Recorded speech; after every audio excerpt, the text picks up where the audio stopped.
Bienvenue sur le podcast La Table des Experts d'un métier presque parfait. Tu ne sais pas quel est le bon métier pour toi, tu ne sais pas quoi faire après le bac. Tu es en reconversion pro, tu veux changer de métier mais tu ne sais pas lequel choisir, alors tu es au bon endroit. Un métier presque parfait, c'est Clémentine qui teste tous les métiers avant la retraite pour te fournir les infos concrètes et que tu puisses faire un choix éclairé.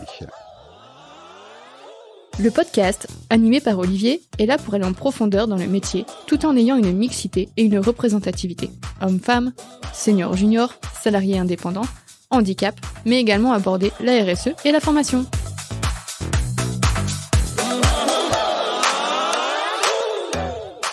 On se retrouve donc sur la table des experts avec Élise et Clémentine. Clémentine que vous connaissez, la Rambo de la vidéo, celle qui veut tester tous les métiers du monde avant la retraite. Et c'est un petit peu logique aujourd'hui qu'elle teste le métier de podcasteuse. Bonjour Élise, bonjour Clémentine. Bonjour. Bonjour. Clémentine, on va te laisser donc animer cette partie-là puisque tu vas tester le métier. Donc vas-y, lance-toi. Bienvenue sur le podcast et merci de nous faire découvrir votre métier. J'ai plein de questions à vous poser. Et la première... c'est quoi le métier de podcasteur? Honneur aux dames, Élise, peux-tu nous expliquer en une phrase rapidement un petit peu ce que c'est pour toi le métier de podcasteur? Alors, un podcasteur ou une podcasteuse est une personne qui anime un podcast. D'accord, très bien. Du coup, Olivier, peux-tu nous expliquer un peu ce que c'est qu'un podcast? La perche est tendue. En fait, un podcasteur, c'est celui qui va créer des émissions, qui va créer des histoires, qui va les enregistrer, qui va les diffuser pour que ce soit entendu par la plupart des personnes. Très bien, merci beaucoup pour cette définition qui nous éclaire un petit peu plus sur le métier. Sans plus attendre, on va commencer avec Barthélémy qui va nous parler du coup de la formation. J'accueille sur la table des experts aujourd'hui pour un métier presque parfait, un invité exceptionnel. Alors, si je vous dis extraterrien, si je vous dis le podcast du sport français, et si j'ajoute qu'il interviewe les plus grands athlètes pour comprendre les clés de la réussite, alors bonjour à toi Barthélémy et bienvenue sur un métier presque parfait. Salut Olivier, merci beaucoup de ton invitation. J'embrasse aussi Clémentine pour ce super projet et je suis ravi d'être là aujourd'hui et je vais essayer de partager un maximum de mon expérience et de valeur. C'est nous qui te remercions. Tu restes quand même une guest star dans le domaine du podcast aujourd'hui, donc on est bien content de t'avoir parmi nous. Pour revenir effectivement sur la partie formation, parce que les personnes cherchent toujours un peu d'information et de formation. Est-ce qu'il existe aujourd'hui un cursus ou une formation pour pouvoir pratiquer ce métier de podcasteur ? Alors pour devenir podcasteur, oui, tu vas avoir des formations professionnalisantes. Alors les plus connues, peut-être que c'est des écoles de journalisme, tu vois, qui vont être des formations très généralistes à la création de contenu de manière générale, à la fois écrit, vidéo et audio, dans lequel généralement on va être amené à se spécialiser à un moment donné, et soit effectivement sur de la production écrite, soit sur la production audio. Après, pour le métier vraiment de podcasteur en soi, il y a des formations à la création de podcasts, il y en a pas mal. On peut les retrouver maintenant dans plus en plus d'organismes de formation qui existent, qui vont être certifiés Calliope ou qu'on pourra avoir avec son CPF.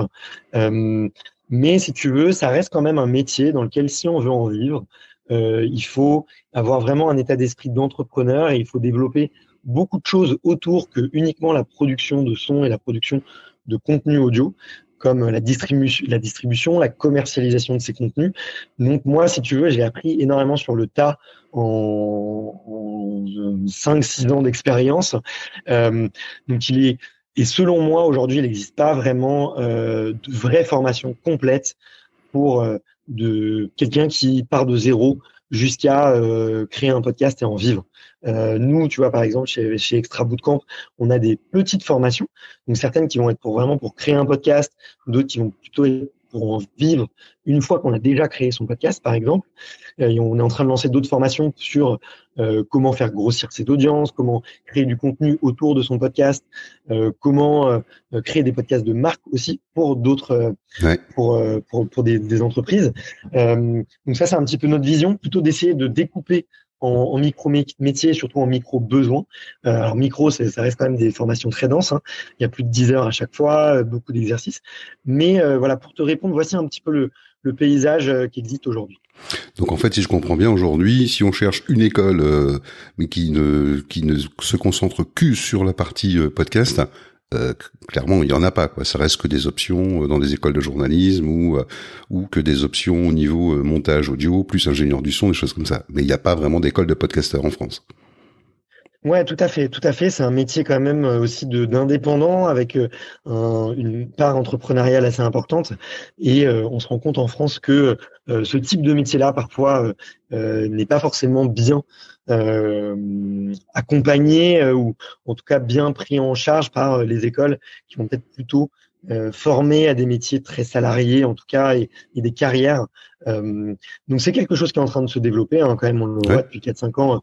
De nombreux podcasteurs indépendants ont lancé leur formation comme la nôtre. Donc on y vient. Il y a aussi de plus en plus de contenu gratuit. Nous, je partage énormément de contenu sur LinkedIn justement pour apprendre aux podcasteurs à se développer. C'est du contenu que je fais gratuitement. Alors bien sûr, c'est dans un objectif de notoriété et de promotion de mes formations, mais je partage, on va dire, entre 80 et 90% de mon savoir gratuitement. Et c'est dans un but effectivement de promouvoir cette activité, que de plus en plus de gens puissent se lancer et que peut-être un jour, on soit amené à intervenir dans des écoles, à avoir des vrais cursus bien développés. J'y crois pas trop personnellement, mais en tout cas, comme je suis un passionné à la fois de la formation, parce que j'en ai fait, ça fait 10 ans moi que je bosse dans plus ou moins près dans le milieu de la formation et que je suis passionné de podcast. Si tu veux, je pourrais le faire sans compter. Donc je partage énormément parce que c'est quelque chose que j'affectionne tout particulièrement. Donc concrètement, il n'y a pas d'école. En revanche, on peut trouver des formations effectivement par l'intermédiaire de podcasteurs comme toi, effectivement, qui ont déjà réussi dans le domaine du podcast. Et encore, la réussite, je dis toujours, c'est tout relatif parce que on n'est pas forcément milliardaire avec en exerçant ce métier-là. Si on veut vraiment se former au métier de podcasteur, je parle pas que de ta formation, je parle des formations en général. Tu vois, moi j'ai lu par exemple le bouquin de Safia Gourari. J'ai lu pas mal de choses. Je me suis entretenu aussi avec Philippe Chapeau, que tu vas recevoir d'ailleurs très prochainement. Je vais être content encore de pouvoir l'écouter à nouveau. Combien ça coûte, grosso modo, une formation en moyenne en France si on veut effectivement se lancer dans ce métier-là? C'est quoi le coût? Alors l'avantage c'est que tu as tous les prix, comme c'est un métier qui est assez morcelé encore et qui est pas encore très très bien structuré et sur lequel il n'y a pas de diplôme, qu'on se le dise. Tu vas pouvoir retrouver des formations à très bas coût sur les grosses plateformes, tu sais, américaines de formation. Donc je pense à Udemy ou Coursera par exemple, où tu as certains formateurs. Là, ça va être très orienté sur vraiment la création d'un podcast. On va pas forcément parler du succès d'un podcast, du lancement d'un podcast, de développer ses audiences ou même de le commercialiser et d'en vivre, mais tu vas pouvoir trouver des formations à moins de 100 € de formateurs qui sont très quali. Moi, j'ai commencé comme ça parce que on te prend par la main et c'est des très bons formateurs. Quand même, c'est un gage de qualité ces plateformes-là. Et il existe aussi des petites formations gratuites. Donc, pour commencer, je pense que c'est quelque chose de bien. Le désavantage, c'est qu'il n'y a pas l'effet de groupe que tu peux retrouver dans une formation interactive. T'as pas un formateur qui te suit et qui te conseille. Et c'est là que si tu augmentes un petit peu le prix, notamment nous chez nous, les formations. Les prix d'entrée se situent autour de 300 €. Et là, on va commencer à prendre un petit peu plus par la main, à nous, en tant que formateurs, donner des retours et à corriger peut-être certaines choses, donner un peu notre avis si on nous le demande. Donc, c'est à partir de ces prix-là. Et après, pour des formations encore plus spécifiques, vraiment qui vont s'adresser à des gens qui se sont déjà lancés, qui ont déjà un podcast, qui veulent en vivre, qui veulent développer leurs audiences, là, on va s'approcher plutôt du millier d'euros pour ces formations. Il me semble qu'il y a des formations aussi CPF qui vont avoir, qui vont avoir des prix un peu supérieurs, autour de 1500, 2000 €. Et des formations qui s'adressent plus aux entreprises, où là, on fait vraiment du sur-mesure, on personnalise. Et là, effectivement, là, ça va être plusieurs milliers d'euros. Mais pour du particulier, pour la personne qui souhaite se lancer, on peut vraiment déjà avoir, je pense, en accessible, 95% du contenu qui est disponible à 500 € environ, tu vois.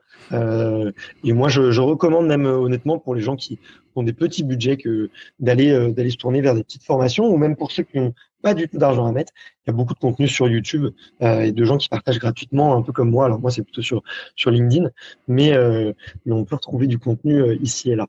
Ouais, donc si je suis bien en fait ta pensée concrètement, quelqu'un qui veut créer son podcast pour promouvoir sa marque ou parler de son activité, mais qui ne veut pas forcément le monétiser et en vivre, ou c'est vraiment un appel à l'action plus par rapport à son activité, il va trouver des formations ou gratuites ou des informations sur YouTube ou ailleurs, ou des petites formations via des organismes comme Udemy ou des choses comme ça en fait. Oui.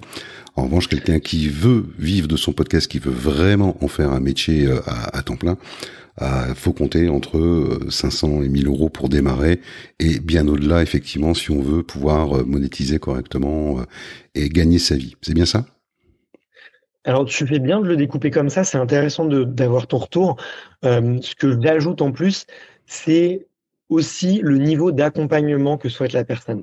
Il y a des personnes qui sont très autonomes, très autodidactes et qui ont l'habitude de farfouiller sur YouTube, de farfouiller sur les plateformes de contenu gratuites et qui vont très bien s'en sortir et qui ont l'habitude en fait de se former un petit peu elles-mêmes et qui vont apprendre beaucoup plus efficacement en fait en s'enrichissant de plein de méthodes.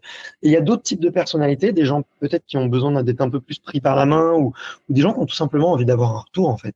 Des gens qui sont autonomes mais qui ont envie de dire tiens, mais est-ce que je fais c'est bien, est-ce que ce que je fais ça va marcher, est-ce que je le fais dans le bon ordre. Donc c'est peut-être besoin pour certains d'être rassurés, ça peut aussi, mais moi je le découpe comme ça, tu vois, c'est le niveau d'accompagnement. Et tu vois, on parlait un petit peu des entreprises. Une entreprise, quand elle lance un projet, elle a besoin que ça marche, elle a besoin que ça soit efficace, donc effectivement elle va investir un budget non négligeable pour avoir ce degré d'accompagnement, ce degré aussi de qualité, d'expertise. Là où effectivement peut-être un indépendant, il va peut-être un petit peu plus tâtonner et comparer plusieurs méthodes. Moi, je le découperais plutôt comme ça. D'accord. Puisqu'on parle de podcast et de découverte, est-ce qu'aujourd'hui, effectivement, il y a des conditions d'accès particulières pour pouvoir faire du podcast ? Est-ce qu'il y a des stages qui sont possibles ? Quelqu'un qui veut découvrir le métier, est-ce qu'il peut facilement trouver un stage ? Alors, ce que je pourrais recommander, c'est pourquoi pas d'essayer de travailler en radio. L'avantage, c'est que ça va être sur des métiers très particuliers, et je pense que il y a un gros apport à passer du temps avec un ingénieur du son, avec un directeur de rédaction, pour vraiment rentrer en profondeur sur ce métier-là, et ça va être très qualitatif. Le désavantage, c'est que généralement, ça va être très spécialisé et que on va avoir du mal à voir les autres départements ou les autres métiers qui peuvent graviter un petit peu autour. Moi, sur le podcast, tu vois, ça fait plusieurs années que j'en fais. J'ai 1000 métiers en fait à l'intérieur. Et c'est ça qui est un peu dur à des fois à cerner. C'est qu'à la fois je suis commercial pour trouver des sponsors, en même temps je suis community manager pour créer du contenu sur les réseaux sociaux et gérer la communauté et faire grossir l'audience du podcast. Je suis aussi un peu monteur vidéo parce qu'on fait pas mal de petites vidéos autour. Je suis ingénieur son, je suis intervieweur, je suis directeur de rédaction parce que c'est moi qui fais tout le planning avec mes équipes sur ça. Donc ça, c'est plus particulier. Et donc, travailler avec moi en stage d'exploration ou travailler avec des podcasteurs indépendants qui ont un peu ce niveau d'expertise, ça va être plus rare parce que généralement, des petites entreprises, on n'a pas forcément le temps, tu vois, de vraiment accompagner quelqu'un. Mais selon moi, alors après, c'est ma personnalité parce que moi, j'ai besoin de toucher à tout découvrir. J'ai besoin de m'enrichir, en fait, de plusieurs points de vue aussi. Ça serait le plus valorisant. Tu vas travailler dans une petite entreprise. Alors, là, je recommande peut-être les studios de production de podcasts. Il y en a plein qui font du super bon boulot et il me semble que vous allez en découvrir aussi dans votre série. Oui. Ça, c'est super bien parce que c'est des entreprises à taille humaine et il y a peut-être plusieurs métiers qui sont disponibles. Tu vois, à l'inverse d'une grosse radio où là, il y a plusieurs centaines de personnes et c'est un peu cloisonné. C'est normal, mais c'est aussi voilà la conséquence de quelque chose, d'un projet qui marche bien, d'une entreprise qui marche bien. Donc voilà, il y a plusieurs options. Les studios de production, je pense très intéressant. Les grosses radios ou les podcasteurs indépendants. Je pense à ça. Désolé si j'en oublie, mais en tout cas, c'est peut-être les recommandations pour les gens qui voudraient découvrir ces métiers-là. Après nous, tu vois, typiquement pour les jeunes, tous les ans, je prends 2 personnes en stage ou en alternance.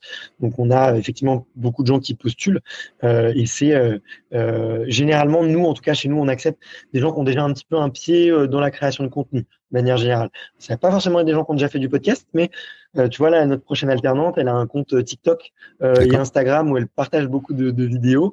Bon, bah cet état d'esprit de je crée du contenu, je m'intéresse à quels sont les contenus qui marchent, bah, ça m'a touché personnellement et je me suis dit bah tiens, moi j'ai un gros besoin de création de contenu avec Extraterrien et avec Extra Bootcamp. Du coup, c'était un profil parfait et je sais qu'elle s'intéresse à la création audio, donc c'était vraiment un plus. Donc s'il y a peut-être des jeunes ou des personnes en reconversion qui nous écoutent, essayez de commencer un peu par vous-même, de faire votre petite création. C'est toujours, voilà, quand on va chercher un stage ou quand on va chercher à avoir une expérience professionnelle, c'est toujours un plus qui va se démarquer que uniquement des expériences, on va dire, très scolaires. J'aime bien, moi, les gens qui lancent des petits projets pour eux-mêmes et qui s'intéressent à la création de contenu de manière générale. On a bien compris qu'effectivement, du coup, il n'y a pas de diplôme, il n'y a pas de titre professionnel non plus au métier de podcasteur actuellement. On exerce souvent en autodidacte, puisqu'il n'y a pas d'école formant à ce métier. En revanche, au niveau du métier par lui-même, est-ce que c'est un métier qui bouge? Est-ce qu'on a besoin effectivement de se former en permanence par rapport à ce métier de podcasteur? Je pense. Alors, ma vision des choses, c'est que quel que soit le métier, on devrait toujours être en train de se former et de se tenir au courant. Dans le métier du podcast, encore plus, pour plusieurs raisons. Déjà, il y a un phénomène de contexte un petit peu général. C'est que aujourd'hui en France, alors, en fonction des études et des chiffres, il y a que entre 20 et 25% des gens qui écoutent un podcast par mois au minimum. Mais ce chiffre, il grossit fortement. Du coup, le podcast est en pleine expansion. Du coup, il y a des nouveaux besoins, il y a des nouveaux podcasts qui se créent, il y a des nouvelles méthodologies. Et donc, pour se tenir au courant et voir un petit peu ce qui marche, c'est très important. Aussi, il y a une grosse bataille au niveau économique, au niveau des GAFAM, sur le monde du podcast. Spotify a sa plateforme de podcast, Apple, Amazon, désolé de leur faire leur promo, Google aussi, YouTube. Et ces entreprises-là, ces entreprises de la tech, évoluent à une vitesse folle et créent des nouvelles fonctionnalités tout le temps. Tu vois, la même TikTok, qui était connue pour être une plateforme vidéo, a lancé il y a quelques semaines un module spécial pour les podcasteurs américains pour créer du contenu directement sur TikTok. Donc, si tu veux, ça avance tellement vite face à ces GAFAM qui, malheureusement, guident un petit peu le monde, qu'on est obligé, pour jouer leur jeu, de se tenir au courant. Pourquoi est-ce qu'on est obligé de jouer leur jeu? C'est parce que aujourd'hui, ces acteurs-là sont les acteurs principaux de la distribution des podcasts. 90% des gens qui écoutent Extraterrien ou même le contenu de tous les podcasteurs écoutent via ces applications, via les applications de ces GAFAM. Et du coup, pour toucher son audience, on est obligé de jouer leur jeu. On est obligé de leur apporter du contenu gratuit. C'est ça. Et du coup, on est obligé de se tenir au courant, de jouer un petit peu leur code. Pareil pour tout ce qui est création de contenu autour pour la promotion des podcasts. Je vais pas les citer, mais tous les réseaux sociaux. Donc ça, c'est des choses sur lesquelles on est obligé de se maintenir au courant. L'autre chose, c'est la dernière chose, je pense, c'est aussi pour soi-même. Le monde du podcast, ça reste quand même un monde de créateurs. Et je pense que quand on est un créateur, pour faire booster sa créativité, pour toujours essayer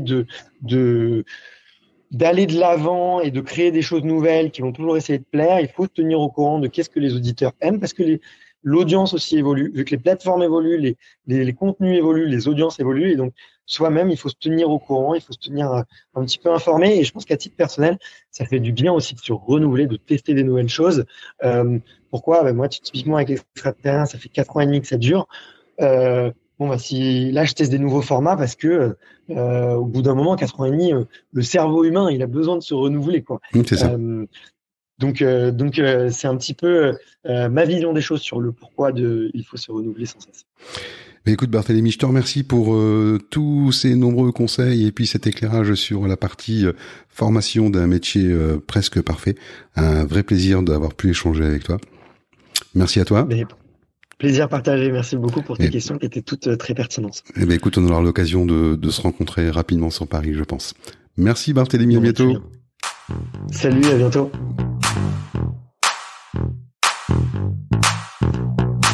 On va parler maintenant représentativité et mixité, et on va commencer avec la thématique homme-femme avec vous, du coup, Élise et Olivier.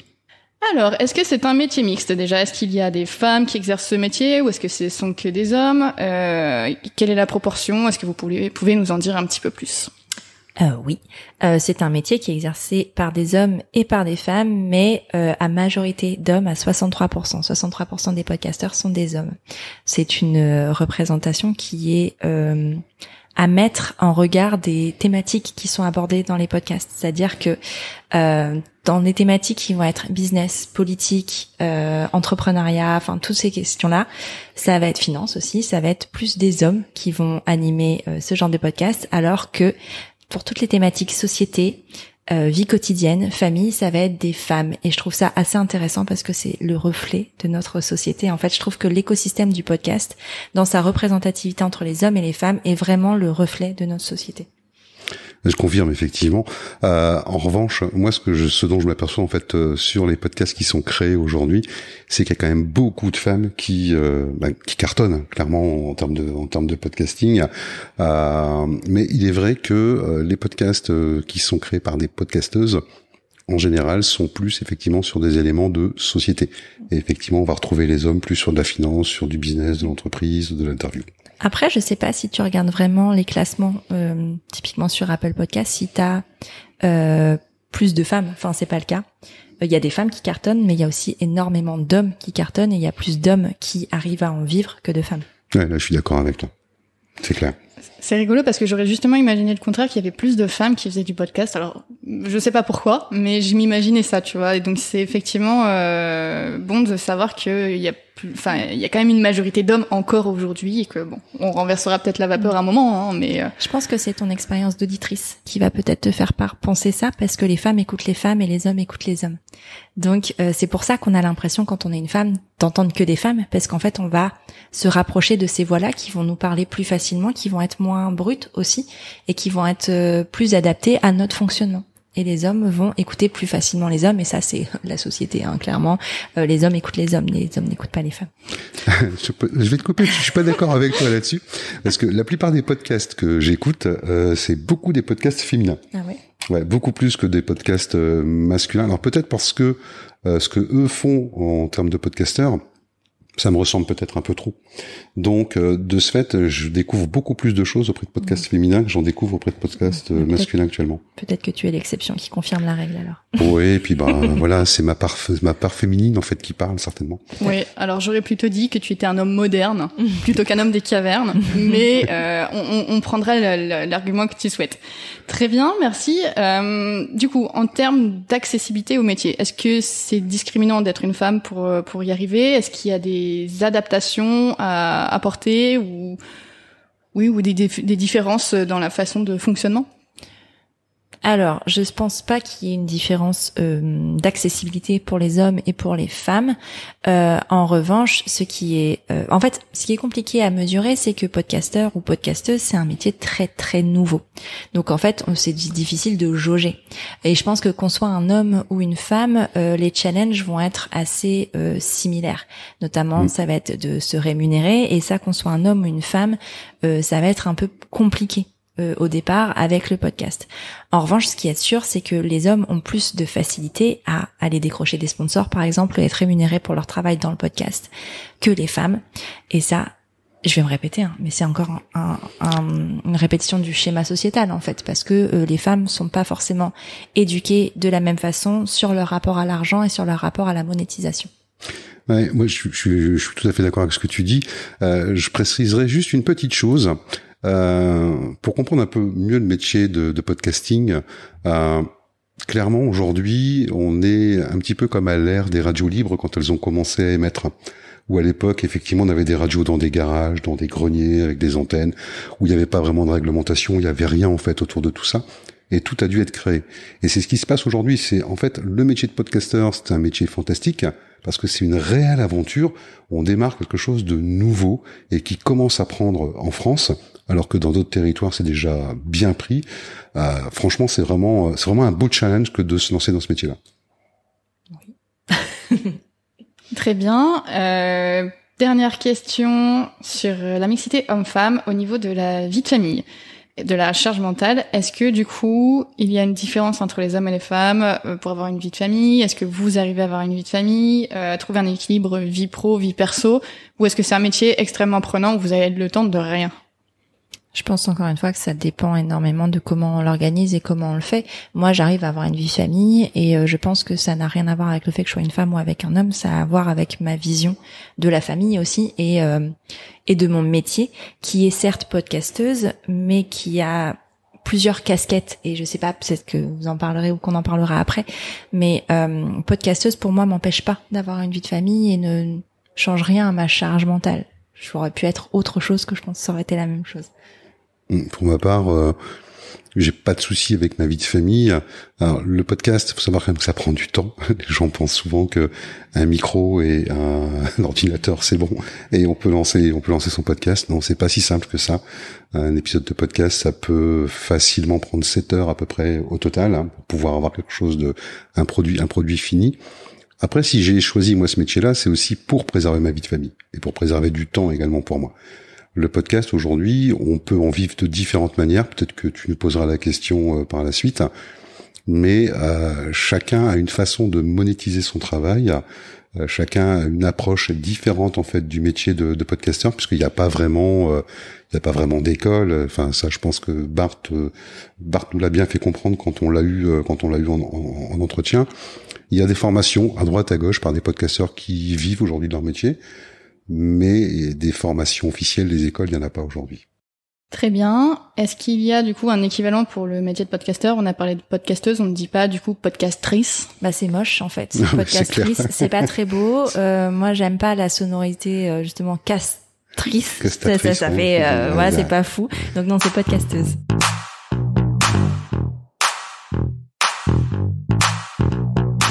Eh bien, merci beaucoup pour cette catégorie mixité homme-femme. On passe sans plus attendre à la suivante, qui est la différence entre le salariat et l'indépendance. Est-ce que c'est un métier qui s'exerce en salariat? Est-ce que c'est un métier qui s'exerce en indépendant? Quelles sont les répartitions? Est-ce que vous pouvez nous en parler un petit peu? Alors les répartitions, j'ai pas de chiffres très précis. En revanche, je sais de sources d'expérience que les podcasteurs et les podcasteuses sont majoritairement indépendants et pas salariés. Pour déjà la raison que podcasteuse n'est pas encore un métier qui est spécialement reconnu en entreprise. Les entreprises cherchent pas encore des podcasteurs ou des podcasteuses.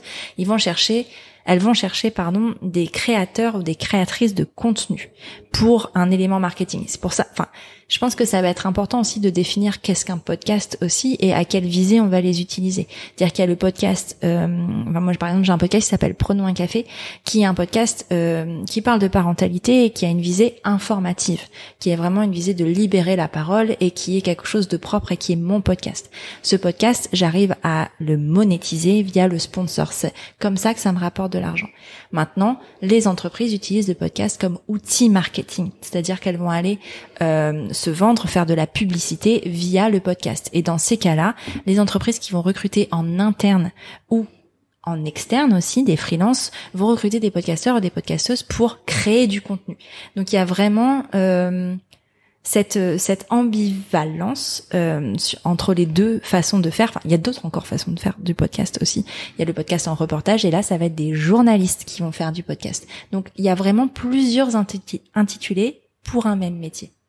En tout cas, moi, j'ai jamais vu passer une seule annonce d'offre d'emploi pour un podcasteur ou une podcasteuse en CDI aujourd'hui. Effectivement, pour rebondir sur ce que tu disais, il y a parfois des journalistes effectivement qui vont créer des podcasts. En général, ça reste quand même des pigistes. Je sais pas si t'es d'accord avec moi. Oui, je pense, oui. Ou des personnes avec qui on a signé un contrat pour faire un reportage sur telle et telle chose. Et c'est pas franchement là-dessus qu'on peut gagner de l'argent en fait correctement au niveau podcast. Au niveau du coup de l'indépendance, donc on a vu que c'était un métier à part entière, d'entrepreneur également en plus de créateur de contenu. Qu'est-ce qu'il faut pour pouvoir se lancer dans le métier en termes d'investissement, que ça soit le montant de l'investissement à peu près, on va dire de base, le matériel nécessaire, les formations, ça chiffre à combien pour pouvoir se lancer dans le podcast? Je vais peut-être commencer si tu veux bien pour changer un peu. En fait, ça dépend de ce qu'on veut en faire de son podcast. Si on veut effectivement créer du contenu audio pour soi-même, pour son entreprise, on n'a pas forcément besoin de beaucoup d'investissements. Un simple micro USB branché sur un PC peut permettre de déjà commencer à faire du podcast. Donc là, on va être sur une centaine d'euros maximum pour un micro. Il y a des logiciels de montage qui sont gratuits également. Donc pour lancer son propre podcast, c'est pas forcément un gros investissement.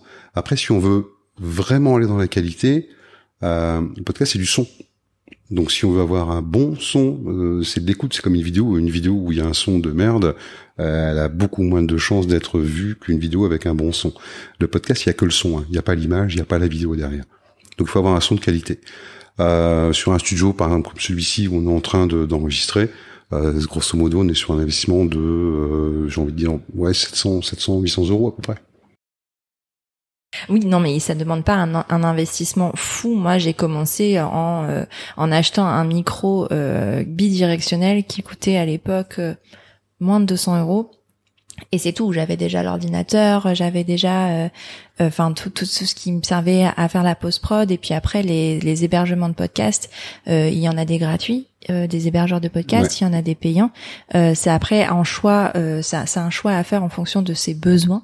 En fonction si on veut monétiser ou pas, mais je vais pas non plus rentrer forcément dans le détail. Le podcast en fait peut se faire avec très peu de moyens, en tout cas très peu d'argent dépensé. Même avec un smartphone, on peut déjà commencer à faire un podcast. Oui. Surtout qu'aujourd'hui, notamment les iPhones, après je connais pas les autres, mais ils ont une qualité de son sur les dictaphones qui est assez folle.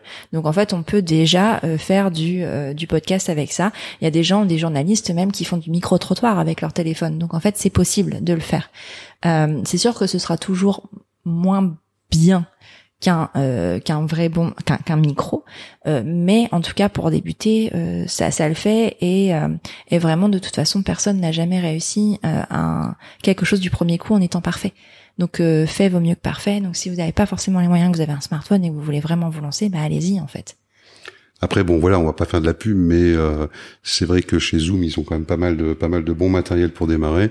Moi j'ai toujours mon petit micro H1N que tu dois connaître certainement, Élise, micro que j'ai toujours avec moi qui me permet parfois effectivement de capter une conversation, d'enregistrer ou d'interviewer quelqu'un en direct quoi. Voilà. Et après comme tu disais sur les smartphones, aujourd'hui on peut même brancher directement un micro sur son smartphone. Ouais. Il y a une petite application qui est sympa, donc pour les podcasteurs, on va leur donner, ça s'appelle Voice Recorder, qui permet effectivement d'enregistrer directement votre podcast et même de le monter, si on veut, à partir de son smartphone.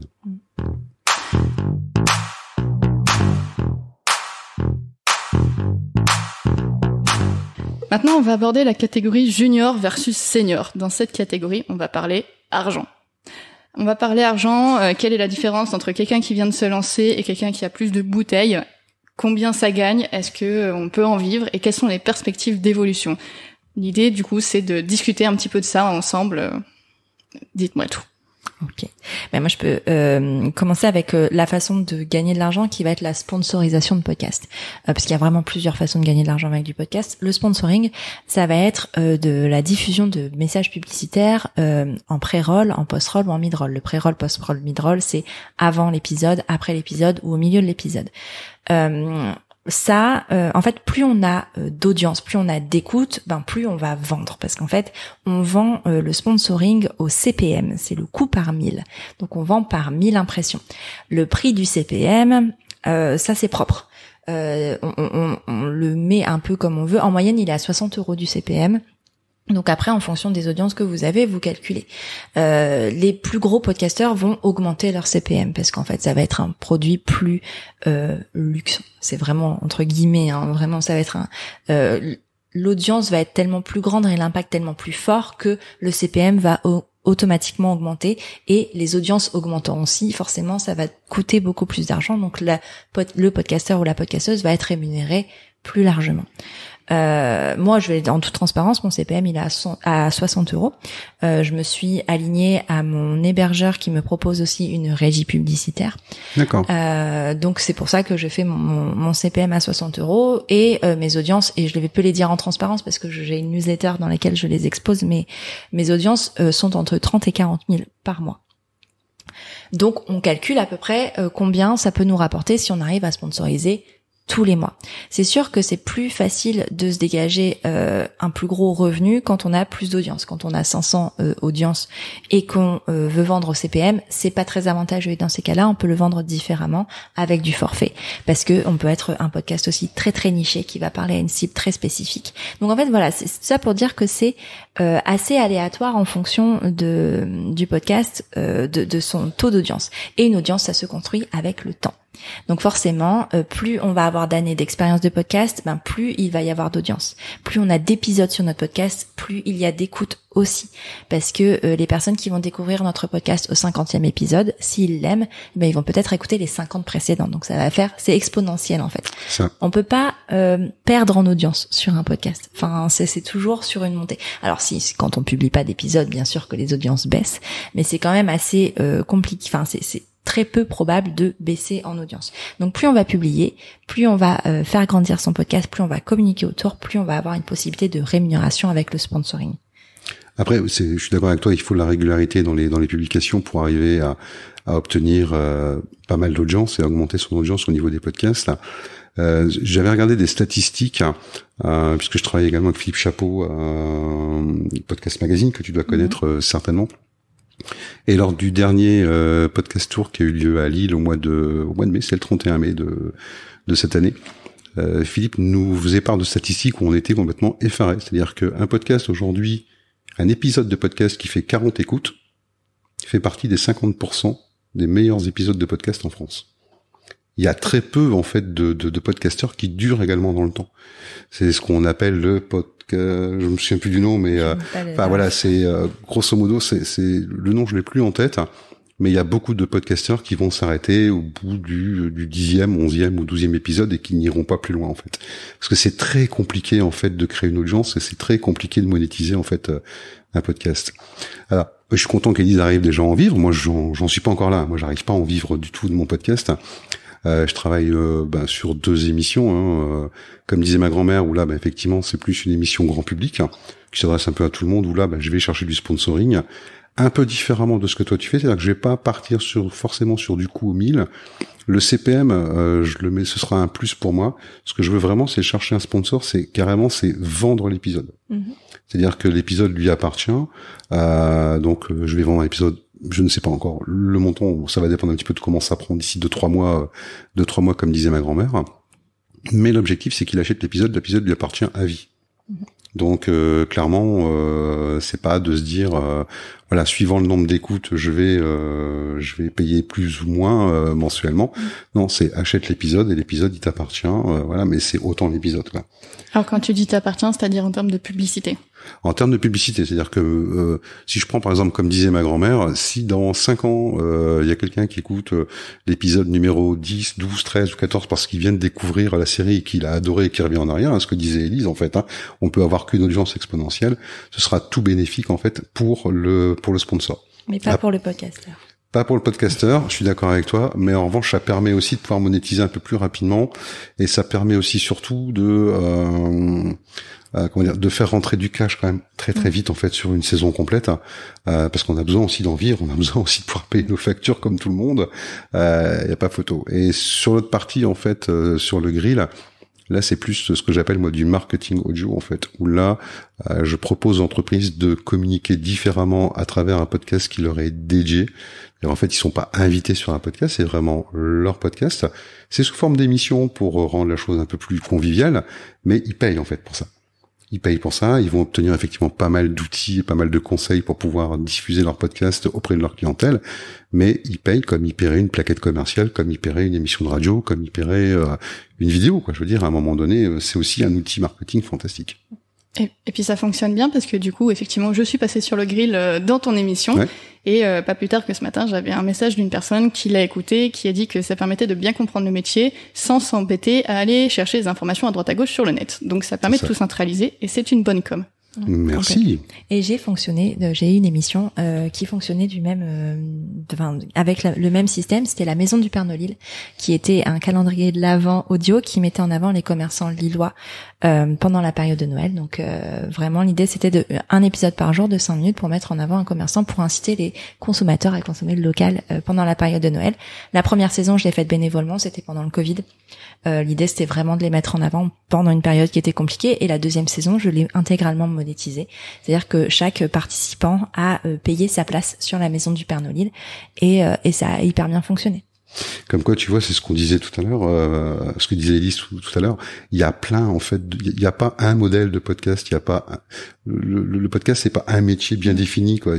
C'est en perpétuelle croissance, en perpétuelle évolution, et il y a plein de façons, en fait, de faire du podcast. Exactement. Et quand on réalise une émission de podcast pour une entreprise, là on va parler au forfait. C'est-à-dire qu'on va leur proposer une émission. Donc il y a tout ce qui va être autour du design de l'émission, de l'idée, de l'écriture du synopsis, du format, de tout ce qu'il y a autour, donc de la création pure de l'émission. Il va y avoir tout ce qui va être autour du tournage de l'émission, si c'est de l'interview, s'il y a du casting à faire. Enfin voilà, tout ça c'est un forfait à proposer à une entreprise, et après au nombre d'épisodes, voilà, donc qui va être complètement différent, puisque là le podcast aura une visée purement marketing. Donc on va être sur de la création de contenu pur, et comme des personnes vont proposer des articles de blog, nous on va proposer du podcast, et donc ça se rémunère d'une façon différente encore. Et après, c'est clair qu'en termes de coût par rapport aux épisodes, forcément, quand on cherche à monétiser, ce qui est mon cas aujourd'hui, on se renseigne aussi un peu, on voit un petit peu ce que les uns et les autres vendent au niveau tarif. Les tarifs les plus bas que j'ai trouvés pour des épisodes de 10 à 15 minutes, c'est entre 500 et 800 euros pour un épisode.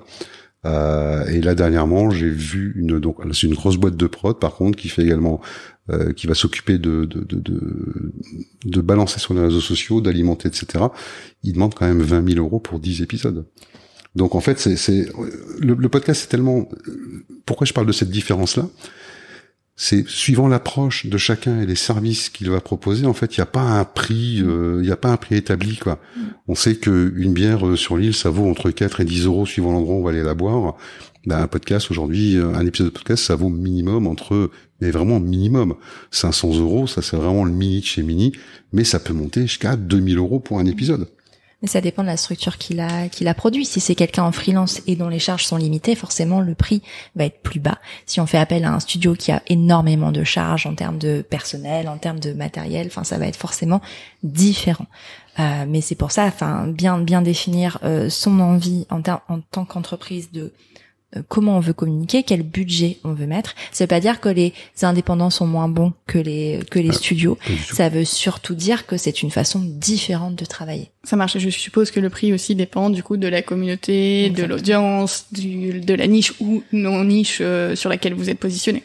Oui aussi, mais en fait quand on design une émission de rien pour une entreprise, ça presque ça compte pas, puisqu'on va leur livrer un produit fini. Et après c'est à eux derrière, sauf s'ils commandent un service de communication derrière, mais après la communication et la vie du podcast, c'est eux qui la gèrent en fait, pas forcément le podcast. D'accord, donc le fait que ça soit toi qui sois animatrice du podcast, ça n'a aucune influence sur le prix, même si tu es une personne qui a une belle communauté? Si, ça peut avoir une influence. En tout cas, je sais que il y a des entreprises pour lesquelles j'anime les podcasts, ça ne change rien parce qu'en fait, on communique pas du tout sur mon nom, et c'est du podcast en interne. Donc en fait, peu importe que ce soit moi ou quelqu'un d'autre. Il y a d'autres podcasts où j'en ai fait un, notamment celui pour l'OMS, où le fait que ce soit moi, ça change énormément la donne, parce que c'est un podcast qui parle de parentalité, qui parle de santé mentale dans le milieu du travail. Donc le fait que ce soit moi qui l'anime, oui, ça change quelque chose, et oui, ça change quelque chose au prix. Mais ça dépend vraiment de ce qu'on en fait. Ça me fait penser, tu parles de parentalité, justement, je viens de terminer une commande pour une association qui s'appelle Oasis Parental, et où on a fait une série de 8 épisodes. 8 épisodes, effectivement, c'est pas la même chose que de tourner un épisode, et puis là, c'est orienté sur Oasis Parental. Après, ça dépend effectivement de ce que veut le client. Le client peut avoir envie que tu animes le podcast parce qu'il a besoin de se sentir rassuré, il a besoin qu'il y ait quelqu'un qui le guide, en fait, dans les questions, dans les réponses. et des clients qui vont préférer effectivement faire ce qu'on appelle du narratif. C'est-à-dire qu'en fait, il y a une question d'entrée où ils vont expliquer effectivement les produits, services de l'entreprise ou de l'association. En fait, il y a plein de formats différents. Et il n'y a pas un montant fixe, c'est pas possible de donner un montant fixe, ça dépend du temps qu'on passe également. Ce que je disais tout à l'heure à Élise, je sais pas pour toi si c'est comme ça, mais une heure d'émission, une petite heure d'enregistrement pour tirer 20 minutes à 30 minutes d'émission d'un podcast, moi ça me prend entre le storytelling, le déplacement, le montage du studio, le montage du podcast, la diffusion, ça me prend une journée de travail. Ça dépend de ce qu'on fait comme format. Parce qu'on parle du podcast, mais il n'y a pas un podcast. C'est ça. Il y a des podcasts de conversation, il y a des podcasts d'interview, il y a des podcasts en solo, il y a des podcasts qui racontent, je pense aux podcasts pour enfants par exemple, où on raconte des histoires. Il y a des podcasts documentaires. Chacun a sa propre durée de vie, enfin de production. C'est-à-dire que moi j'ai une émission dans laquelle je fais des podcasts qui durent 10 minutes et je suis en solo. Ça me prend clairement pas une journée à faire. Oui. Ça me prend l'écriture, ça peut aller très vite parce que c'est mon domaine d'expertise. Ça prend l'enregistrement, le montage, et en vrai en une demi-journée c'est plié. Donc même parfois moi. Donc ça dépend vraiment. Après en conversation, moi je fais beaucoup de conversations. La prise de rendez-vous, le casting, surtout ça c'est important. Ouais. Qui on va aller chercher, pour quelles raisons on le fait. Ça prend énormément de temps, la prise de rendez-vous. Après il y a des outils qui automatisent un peu tout ça, mais ça prend aussi du temps.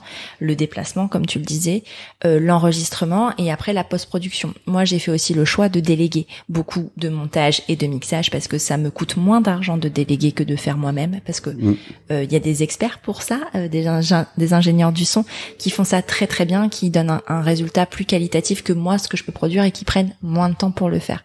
Donc voilà, enfin c'est vraiment une question de choix après. D'accord, merci. Et du coup, est-ce que beaucoup arrivent à en vivre? Est-ce que c'est compliqué d'en vivre? Est-ce qu'on sait un petit peu les tendances sur ce métier? Beaucoup, non, clairement. Je pense pas que il y ait beaucoup de podcasteurs qui en vivent. Il y en a. Oui, par contre c'est possible. Il y en a qui le font. Et puis en vivre, c'est un grand mot. Enfin, ça veut dire quoi? Chacun place le en vivre à un certain curseur. Est-ce que c'est quand on devient podcasteur en complément d'une activité salariée et qu'on a une journée par semaine à dégager et qu'on gagne 200 € par mois avec? Bah peut-être que c'est déjà en vivre parce qu'on a une activité à côté. Donc en fait, ça dépend vraiment de où on place son curseur. Est-ce qu'il y en a beaucoup qui en vivent? Clairement non.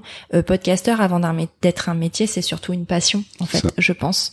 Et il y a beaucoup de podcasteurs et de podcasteuses qui se lancent en ayant envie de créer du contenu pour défendre une cause ou pour avoir envie de parler d'un sujet qui les touche particulièrement. Et avant d'en vivre, en fait, moi en tout cas, ça a été mon cas. Je me suis lancée dans le podcast parce que il y a 7 ans, quand je suis devenue mère, il y avait très peu de contenu sur la parentalité, qu'on ne nous disait pas tout, clairement. Ça, c'est clair. Que le mot postpartum était encore inconnu au bataillon. Oui. Et aujourd'hui, je pense que c'est beaucoup moins le cas grâce à des émissions, notamment de podcasts de parentalité, dont la mienne en fait. Et moi, ça a été mon moteur principal, ça a été de libérer la parole autour de la parentalité sans tabou ni complexe. Ça a été vraiment mon moteur premier avant d'en faire un métier. Surtout que Prenons un café a vu le jour en parallèle d'un projet professionnel qui était l'ouverture d'un café family friendly sur la métropole de Lille. Depuis le Covid est passé par là. Mais l'objectif, c'était vraiment de développer une communauté et de faire connaître ce projet-là grâce au podcast. Donc comme outil presque marketing, même si à l'époque, je le réfléchissais pas comme ça. Mais je suis pas devenue podcasteuse en me disant, en fait, je lance mon podcast et je vais gagner de l'argent avec. Il y a quand même très peu de gens qui le font de cette façon. Je suis quelqu'un qui adore les réseaux, qui aime beaucoup animer les réseaux d'affaires, les clubs d'affaires, et je trouvais sympa de pouvoir transmettre des tips, des trucs, des astuces pour réseauter efficacement, pour développer son business, etc.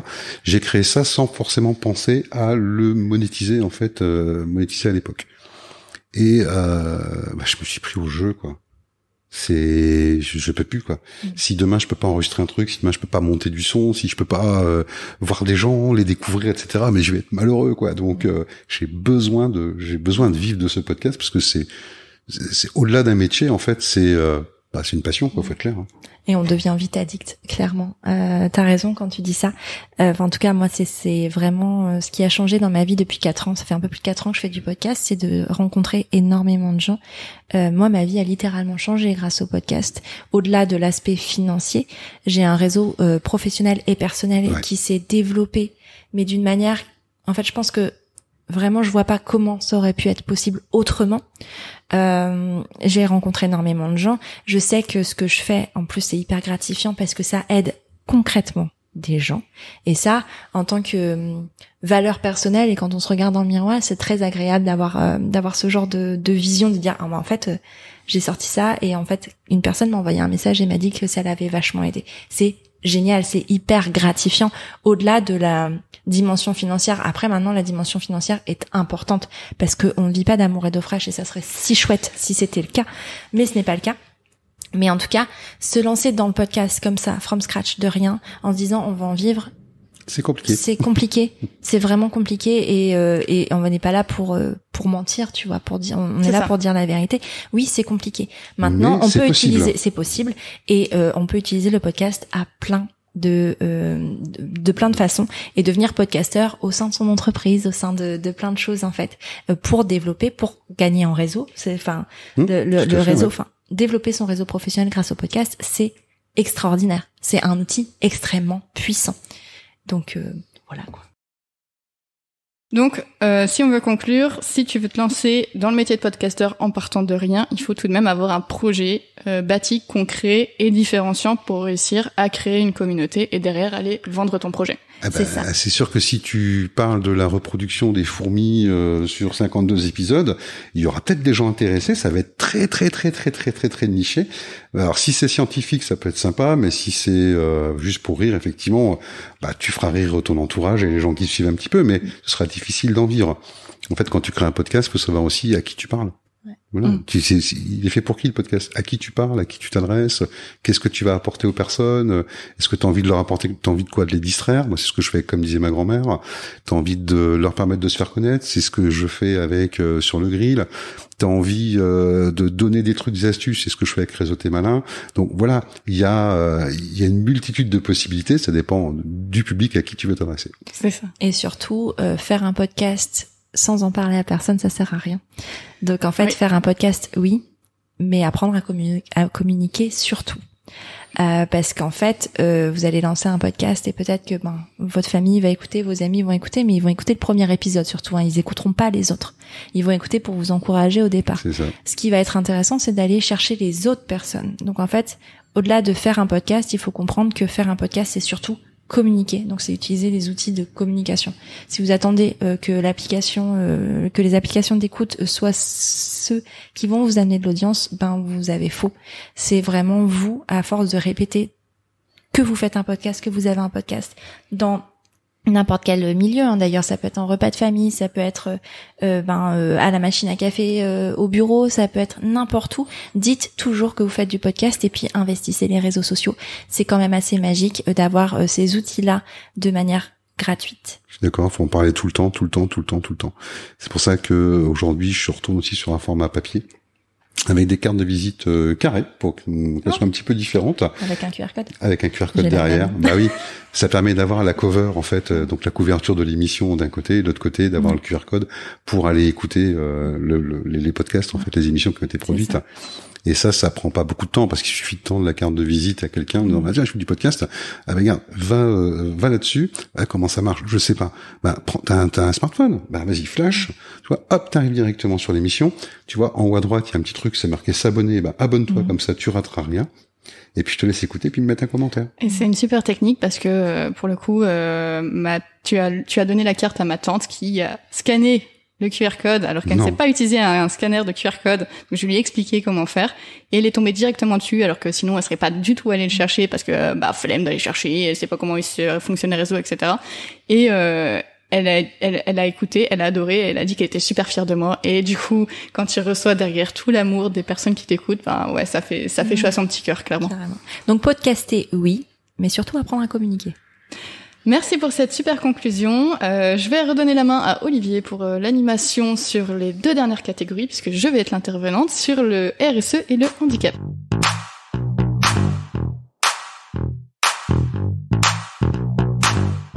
Alors sur la table des experts d'un métier presque parfait, on aborde toujours la partie RSE qui est quand même importante. Experte RSE aujourd'hui, Clémentine qui s'est penchée sur le sujet. Donc Clémentine, déjà est-ce que tu peux nous parler un petit peu par rapport au RSE de l'homme et de son environnement? Alors oui, tout à fait. Le matériel dont on a besoin pour enregistrer un podcast, c'est du matériel de la mondialisation. Donc, techniquement, comme à peu près dans tous les métiers, ça respecte pas franchement l'environnement. Ouais. Mais il y a possibilité d'acheter d'occasion et reconditionner. Tout à fait. Ce qui impacte moins l'environnement. Après, bien sûr, faut regarder que ça soit de bonne qualité, etc. Mais voilà, c'est pas un drame, on va dire. Ensuite, on n'est pas sur une activité qui va, elle, révolutionner ou remplacer quelque chose pour améliorer l'environnement. En revanche, on peut se servir justement du podcast pour sensibiliser à tout ce qui est environnement et sauvegarde de la planète. Notamment parler des innovations qui, elles, ont un réel impact. Donc, c'est un bel outil pour sensibiliser à l'environnement. Et pour finir sur cette catégorie-là, c'est un métier qui peut être nomade. Alors, ok, quand on pense nomade, des fois on pense voiture, etc. Mais tous les déplacements ne se font pas en voiture. On peut aussi opter pour la mobilité douce, notamment train, métro, vélo, pour aller chez les personnes, pour les interviewer. Puisque le matériel est facilement transportable, donc on met ça dans son sac à dos, bien mis pour pas l'abîmer, pour pas devoir en racheter, bien sûr. Et puis on peut aller du coup en mobilité douce faire ses interviews. Et on peut même aller jusque grouper plusieurs interviews au même endroit le même jour pour éviter de démultiplier les trajets. Oui, je confirme. Effectivement, moi, ça m'arrive tout à fait de prendre le train ou le métro ou même un bus pour emmener mon matériel avec un sac à dos et simplement les pieds de micro. Clairement, j'ai pas forcément besoin d'avoir un véhicule pour pouvoir me déplacer tout le temps. Et aujourd'hui, j'évite de plus en plus d'ailleurs d'utiliser mon véhicule, sauf quand effectivement, malheureusement, il n'y a pas d'autres possibilités, quoi. Mais je préfère la mobilité douce. Tu parlais effectivement de l'environnement. Le métier de podcasteur aujourd'hui, est-ce que c'est un métier qui est, tu penses que c'est un métier qui est respectueux et qui fait attention effectivement à l'environnement et à la planète et au bien-être animal? Alors pour la catégorie bien-être animal, ça ne perturbe pas franchement l'environnement. Là où, par exemple, avec le drone, la dernière fois, effectivement, ça dérangeait l'environnement. Là, c'est comme, en fait, à se balader avec, comme si c'était le smartphone à la main, mais à la place, on a le micro. Donc, ça dérange pas, sauf si, bien sûr, on se met à courir après un oiseau pour avoir un bruit de cuicui, mais normalement, on n'est pas censé faire ça.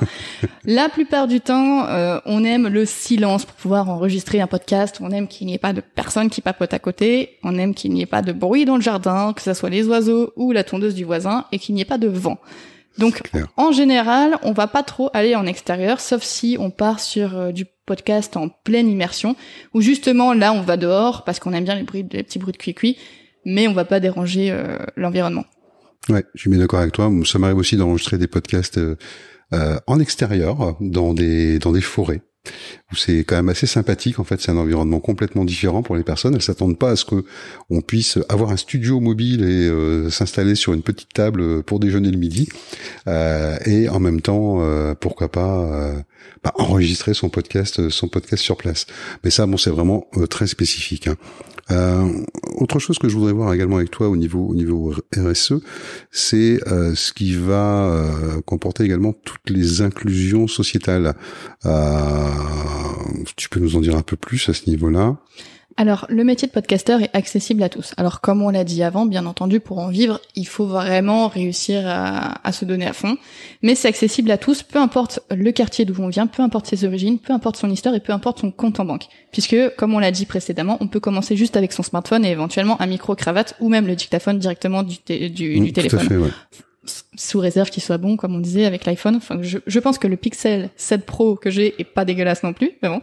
Et ensuite, si effectivement on a envie de se professionnaliser, du coup, on peut investir à ce moment-là dans du bon matos. Mais déjà, l'idée c'est de voir si la communauté prend, s'il y a de l'audience, et donc on peut commencer avec son téléphone. Donc, au niveau inclusion sociétale, c'est accessible à tous. Aujourd'hui, on parle également dans les plans RSE, on aborde surtout un sujet également avec les ressources humaines en fait. C'est vrai qu'il y a pas mal d'entreprises qui ont parfois des difficultés aussi à recruter ou à fidéliser leurs collaborateurs. Sur le métier de podcasteur, est-ce que tu as une idée un petit peu sur comment ça se passe pour les collaborateurs d'une entreprise? Alors, c'est quand même la plupart du temps en indépendante, donc on va pas plutôt partir sur le côté collaborateur en entreprise, mais conditions de travail. Effectivement, c'est un métier plutôt agréable sans trop de contraintes, on va dire, avec une possibilité de travail C'est un métier agréable sans trop de contraintes, avec une possibilité de télétravail soit partiel pendant la période de post-production ou totale si on ne fait que des interviews en distanciel. Oui. Donc un certain confort tout de même. C'est par contre un peu stressant puisqu'on peut quand même ressentir une pression de devoir rendre l'épisode à telle date ou à telle durée et ce que va penser le client. Ça, c'est un stress qu'on peut ressentir et on peut aussi avoir du coup la pression financière puisque c'est pas évident pour tout le monde d'en vivre. Mais c'est aussi beaucoup de belles rencontres, beaucoup d'enrichissement personnel et du coup c'est vrai que c'est quand même agréable comme métier. Il y a peut-être les personnes qui font du podcast en solo qui vont ressentir plus de solitude, mais la plupart du temps, c'est quand même un métier où on rencontre du monde. Oui, tout à fait. Ouais. Merci en tout cas pour nous avoir éclairé sur cette partie RSE. Et tout de suite, on se retrouve pour parler du handicap. Et là, je sais que tu nous as préparé des choses exceptionnelles. On va parler un petit peu de l'accessibilité du métier de podcasteur suivant les différents handicaps qu'on peut rencontrer dans la vie de tous les jours. Et je pense que tu vas nous surprendre. Oui, c'est ça. L'objectif, c'est de parler effectivement de l'accessibilité en fonction des handicaps, mais également de proposer des pistes d'amélioration et d'adaptation pour que tout le monde puisse faire ce métier. Alors, j'ai découpé selon les différents types de handicaps.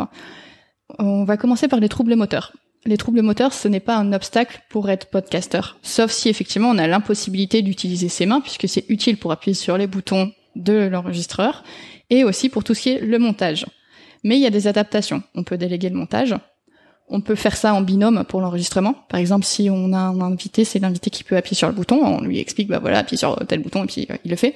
Ou demander à la personne, si on le fait en solo, la personne qui nous accompagne au quotidien. Parce que bien généralement, quand on a des soucis d'utilisation de sa main, on a quelqu'un qui vient nous aider au quotidien. Ensuite, on a les troubles 10.